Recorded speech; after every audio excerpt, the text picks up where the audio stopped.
Hey everybody, doing a quick video on unicorn spit. It's my stain that I always go to for any red, white, and blue type of flag that I'm making.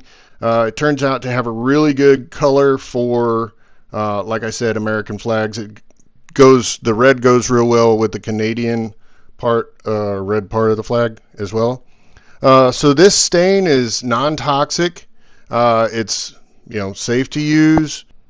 It comes in, I believe, 10 different colors, but I'm using Molly Red Pepper and Blue Thunder.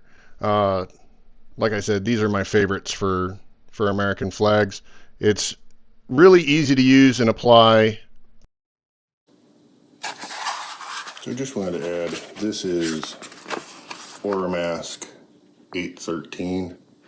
There's other versions that are just not as high a quality, and I found that when you put them on, that the paint will bleed underneath them. The stickiness just doesn't work quite as good.